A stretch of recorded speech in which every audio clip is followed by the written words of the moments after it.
السلام علیکم ورحمۃ اللہ تعالی وبرکاتہ۔ الحمد للہ رب العالمین والعاقبۃ للمتقین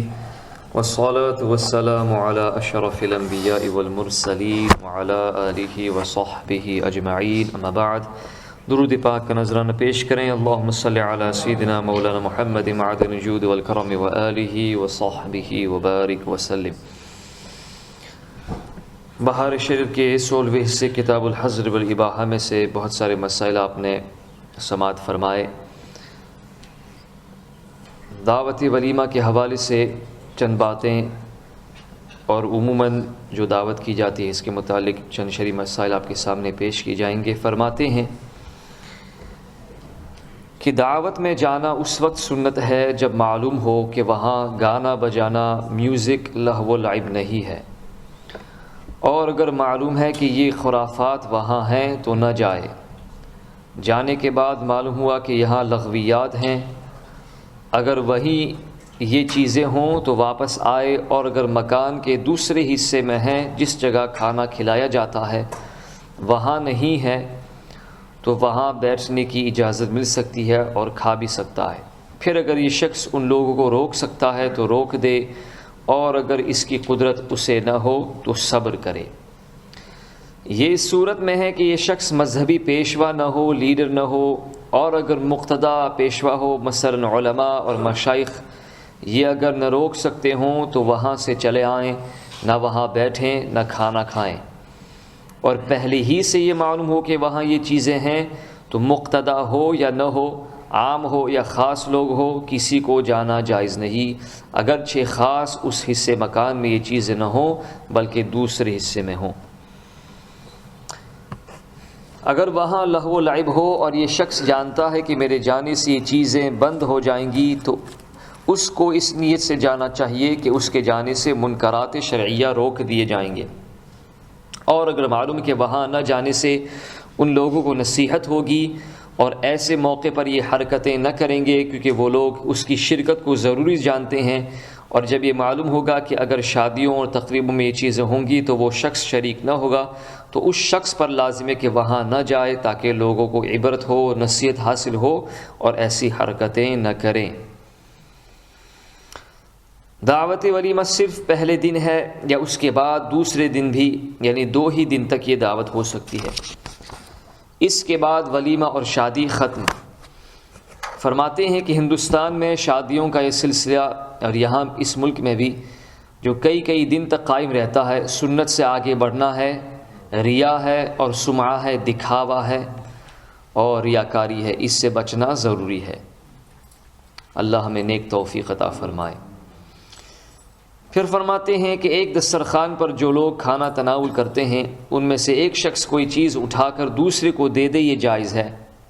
جبکہ معلوم ہو کہ صاحب خانہ کو یہ دینا ناگوار نہ ہوگا، اور اگر معلوم ہے کہ اسے ناگوار ہوگا کہ آپ کے سامنے جو چیز رکھی ہوئی تھی اس کو لے کر کے آپ نے کسی دوسرے کو دے دی تو، اور آپ کو معلوم ہے کہ ایسا کرنا صاحب خانوں کو ناگوار گزرے گا تو آپ ایسا نہ کریں، ایسا کرنا جائز نہیں ہے، بلکہ اگر مشتبہ حال ہو، پتہ نہ ہو، معلوم نہ ہو کہ ناگوار ہوگا یا نہیں، جب بھی نہ دے۔ دوسرے کے یہاں کھانا کھا رہا ہے، سائل نے، بھیک مانگنے والے نے مانگا، اس کو یہ جائز نہیں کہ سائل کو روٹی کا ٹکڑا دے دے، کیونکہ اس نے اس کے کھانے کے لیے رکھا ہے، اس کو مالک نہیں کر دیا کہ جس کو چاہے دے دے۔ 2 دسترخوان پر کھانا کھایا جا رہا ہے تو ایک دسترخوان والا دوسرے دسترخوان والے کو کوئی چیز اس پر سے اٹھا کر نہ دے مگر جب کہ یقین ہو کہ صاحب خانہ کو ایسا کرنا ناگوار نہ ہوگا۔ کھاتے وقت صاحب خانہ کا بچہ آ گیا تو اس کو یا صاحب خانہ کے خادم کو اس کھانے میں سے نہیں دے سکتا۔ اور پھر کچھ آداب بیان فرماتے ہیں کہ مہمان کو 4 باتیں ضروری ہیں۔ جہاں بٹھایا جائے وہیں بیٹھے، جو کچھ اس کے سامنے پیش کیا جائے اس پر خوش ہو، یہ نہ ہو کہ کہنے لگے کہ اس سے اچھا تو میں اپنے ہی گھر کھایا کرتا ہوں، یا اسی قسم کے دوسرے الفاظ جیسا کہ آج کل اکثر دعوتوں میں لوگ آپس میں کہا کرتے ہیں۔ بغیر اجازت صاحب خانہ وہاں سے نہ اٹھے، اور جب وہاں سے جائے تو صاحب خانہ کے لیے، میزبان کے لیے دعا کرے میزبان کو چاہیے کہ مہمان سے وقتاً فوقتاً کہے کہ اور کھاؤ، مگر اس پر اصرار نہ کرے کہ کہیں اصرار کی وجہ سے زیادہ نہ کھایا جائے اور یہ اس کے لیے مضر ہو، نقصان دہ ہو۔ میزبان کو بالکل خاموش نہ رہنا چاہیے اور یہ بھی نہ کرنا چاہیے کہ کھانا رکھ کر غائب ہو جائے، بلکہ وہاں حاضر رہے اور مہمانوں کے سامنے خادم وغیرہ پر ناراض نہ ہو، اور اگر صاحب وسعت ہو تو مہمان کی وجہ سے گھر والوں پر کھانے میں کمی نہ کرے۔ میزبان کو چاہیے کہ مہمان کی خاطرداری میں خود مشغول ہو، خادموں کے ذمہ اس کو نہ چھوڑے کہ یہ حضرت ابراہیم علیہ السلام کی سنت مبارکہ ہے۔ اگر مہمان تھوڑے ہوں تو میزبان ان کے ساتھ کھانے پر بیٹھ جائے کہ یہی تقاضۂ مروت ہے، اور بہت سے مہمان ہوں تو ان کے ساتھ نہ بیٹھے بلکہ ان کی خدمت اور کھلانے میں مشغول ہو۔ مہمانوں کے ساتھ ایسے کو نہ بٹھائے جس کا بیٹھنا مہمانوں پر گرا گزرے۔ جب کھا کر فارغ ہوں ان کے ہاتھ دھلائے جائیں، اور یہ نہ کرے کہ ہر شخص کے ہاتھ دھونے کے بعد پانی پھینک کر دوسرے کے سامنے ہاتھ دھونے کے لیے تشت پیش کرے۔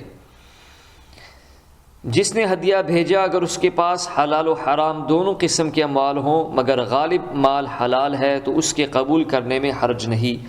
یہی حکم اس کے یہاں دعوت کھانے کا ہے، اور اس کا غالب مال حرام ہے تو نہ ہدیہ قبول کرے نہ اس کی دعوت کھائے جب تک یہ نہ معلوم ہو کہ چیز جو اسے پیش کی گئی ہے حلال محض ہے۔ جس شخص پر اس کا دین ہے، قرض ہے، اگر اس نے دعوت کی اور قرض سے پہلے بھی وہ اسی طرح دعوت کیا کرتا تھا تو قبول کرنے میں حرج نہیں۔ تو یعنی کسی نے آپ سے پیسے ادھار لیے اور پیسہ لینے کے بعد آپ کی خوب دعوت کر رہا ہے، تو اگر پہلے یہ عادت تھی دعوت کرنے کی تب تو ٹھیک ہے، لیکن اگر یہ اچانک اس کے اندر یہ چینجنگ آئی کہ آپ کے پیسے کا احسان کرتے ہوئے وہ اس کے بدلے میں آپ کو دعوت بھی دے رہا ہے تو آپ کو وہاں جانا جائز نہیں ہے۔ اور اگر پہلے 20 دن میں دعوت کرتا تھا اور اب 10 دن میں کرتا ہے، یا اب اس نے کھانے میں تکلفات بڑھا دیے، تو قبول نہ کرے کہ یہ قرض کی وجہ سے ہے، قرض کی وجہ سے آپ فائدہ اٹھا رہے ہیں۔ اب اس کے بعد آپ نے باب قائم فرمائے ظروف، یعنی برتنوں کے حوالے سے، برتن کیسا ہونا چاہیے، کیسے برتن، کس برتن کو استعمال کرنا چاہیے کھانے پینے کے لیے، کون سے برتن میں کھانا پینا ناجائز ہے، وغیرہ وغیرہ مسائل۔ سونے چاندی کے برتن میں کھانا پینا اور ان کی پیالیوں سے تیل لگانا یا ان کے عطردان سے عطر لگانا یا ان کی انگیٹھی سے بخور کرنا یہ منع ہے، اور یہ ممانعت مرد و عورت دونوں کے لیے ہے۔ عورتوں کو ان کے زیور پہننے کی اجازت ہے۔ زیور کی سوا دوسری طرح سونے چاندی کا استعمال مرد و عورت دونوں کے لیے ناجائز ہے۔ سونے چاندی کی چمچے سے کھانا، ان کی سلائی یا سرمدانی سے سرما لگانا، ان کے آئینے میں منہ دیکھنا، ان کی قلم و دوات سے لکھنا، ان کے لوٹے یا تشت سے وضو کرنا یا ان کی کرسی پر بیٹھنا مرد و عورت دونوں کے لیے ممنوع ہے۔ سونے چاندی کی آرسی کس کو کہتے ہیں؟ ایک زیور جو عورتیں ہاتھ کے انگوٹھے میں پہنتی ہیں، اس میں شیشہ جڑا ہوا آتا ہے، یہ پہننا عورت کے لیے جائز ہے، مگر اس آرسی میں منہ دیکھنا عورت کے لیے بھی ناجائز ہے۔ سونے چاندی کی چیزوں کے استعمال کی ممانعت اس صورت میں ہے کہ ان کو استعمال کرنا ہی مقصود ہو، اور اگر یہ مقصود نہ ہو، یہ انٹینشن نہ ہو کہ ہم اس کو استعمال کرتے ہیں تو ممانعت نہیں۔ مثلاً سونے چاندی کی پلیٹ یا کٹورے میں کھانا رکھا ہوا ہے، اگر یہ کھانا اسی میں چھوڑ دیا جائے تو اضاعت مال ہے، اس کو اس میں سے نکال کر دوسرے برتن میں لے کر کھائے، یا اس میں سے پانی چلو میں لے کر پیا، یا پیالی میں تیل تھا، سر پر پیالی سے تیل نہیں ڈالا بلکہ کسی برتن میں یا ہاتھ پر تیل اس غرض سے لیا کہ اس سے استعمال ناجائز ہے، لہذا تیل کو اس میں سے لے لیا جائے اور اب استعمال کیا جائے تو یہ جائز ہے۔ اور اگر ہاتھ میں تیل کا لینا بغرض استعمال ہو، جس طرح پیالی سے تیل لے کر سر یا داڑھی میں لگاتے ہیں، اس طرح کرنے سے ناجائز استعمال سے بچنا نہیں ہے کہ یہ بھی استعمال ہی ہے۔ چائے کے برتن سونے چاندی کے استعمال کرنا ناجائز ہے، اسی طرح سونے چاندی کی گھڑی ہاتھ میں باندھنا بلکہ اس میں وقت دیکھنا بھی ناجائز ہے کہ گھڑی کا استعمال یہی ہے کہ اس میں وقت دیکھا جائے۔